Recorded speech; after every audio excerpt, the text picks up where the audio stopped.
Hello, Andy Brown here again, and it's probably about time I updated you on my project.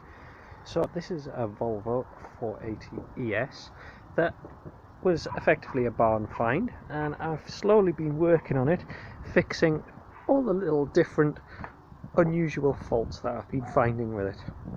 Generally it's in not too bad nick. We've got a couple of body panels that are looking a bit worse for wear that we need to fix up.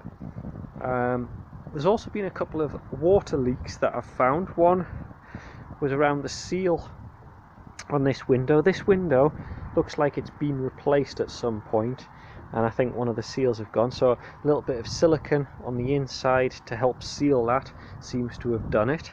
I've had to put a new rubber boots around on it because that seems to be a problem. I've also had to put new gas struts in as well.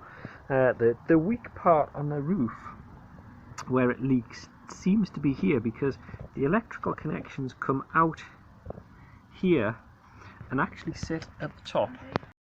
Some of the jobs that I've had to do are to get rid of the water leak. There was a water leak through the boot. Now the first thing I did, ordered a replacement rubber boot seal. Now you can't get the original, so I had to get this one off eBay as a similar one. The problem is it's up here. This should be a rubber fitting to enclose the electrics. That's failed over time, and as you can see it gathers water, because when the boot's shut, and this is down to the design of the Volvo engineers, I'll show you, there's this lip, and you can see that's where the cable sits. So water comes off the roof into this channel and actually runs down the car and straight onto the light clusters, which, as you can see, I've removed the light clusters because water was starting to seep in to the car through here. So there's a slight change here in that originally what I was going to do was silicone around these, but instead what I've done is I've bought some proper self-adhesive rubber strips to replace the factory ones. You can see I've removed most of the interior of the car, and you can see where water's been getting in. And you can see water damage also through here. You can see the electric aerial motor and mount, and the main wiring loom here as well. Going on to the other problem that we had a faulty fuel pump. Now, as you can see, to get to the fuel pump you take the center console out, and you can get the top of the fuel pump, and that unscrews and comes straight out. I'll show you what the fuel pump looks like, because I replaced this one. And here's the fuel pump assembly itself. That's the fuel pump itself with the filter. That fits into the bracket there, and you can see the ball float here, which is for the fuel level, and this fits into the tank as you just saw. And this one was faulty. Now I think the fault may be due to an electrical fault, which I'll show you.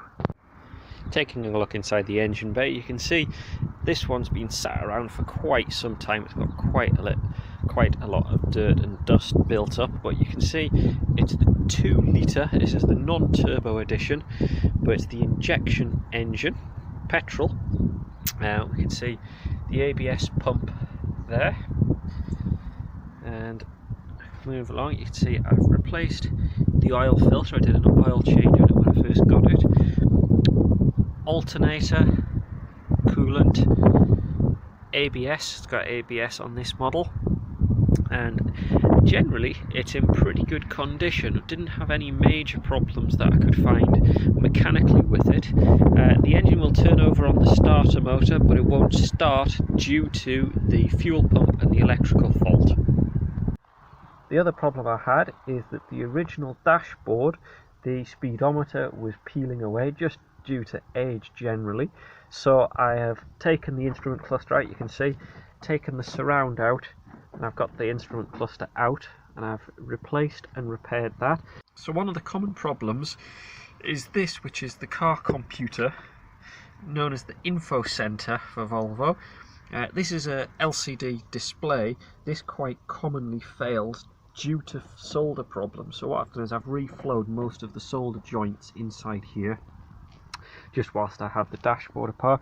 You can see I've got most of the dash removed and apart so that we can get access to all the wiring looms and cabling runs, and made sure that there was no problems with these.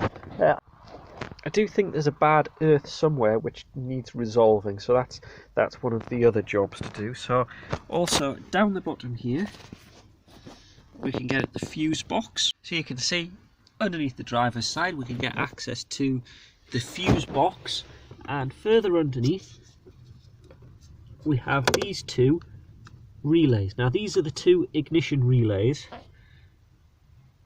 which are one of which is used for the fuel pump.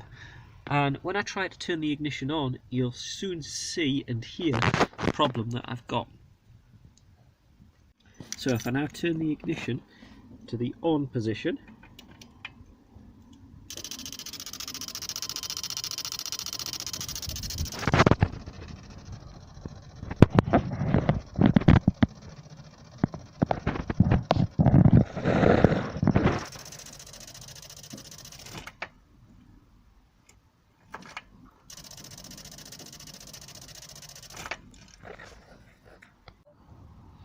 so based on it being the lambda sensor that's flickering, that makes me think it's the sensor in the exhaust system. Now if we have a look, you can just see on the downpipe the O2 sensor, which is connected there. So what I've done is followed where that cable goes, and that cable goes back up. You can just see it right at the bottom on the frame. Follow it along and it actually goes up beside the battery terminals. So if I take the battery back out,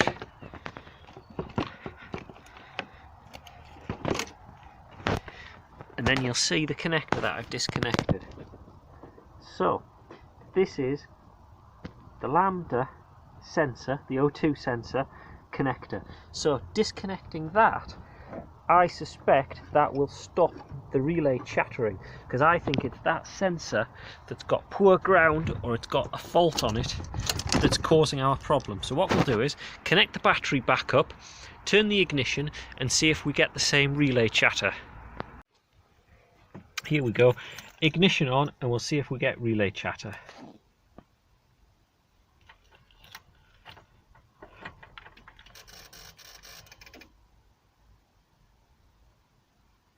We got a bit of relay chatter and then it stopped. Now for the sake of not confusing this video, I'm going to stop talking here on the main video, because this didn't solve it, and as I found out a lot later on in the project, that this was a much more major problem. So what I'll do is I'll save that for a future video, and we'll take this up again on the Volvo 480 very shortly. So thank you very much for watching. That's all for this video, but we're going to continue these, so keep an eye out for Volvo 480 on the video titles. Please remember, if you haven't already, please subscribe to the channel. We need to try and get as many subscribers as possible, and if you like it, give us a thumbs up as well. But otherwise, let's see you next time for some more videos.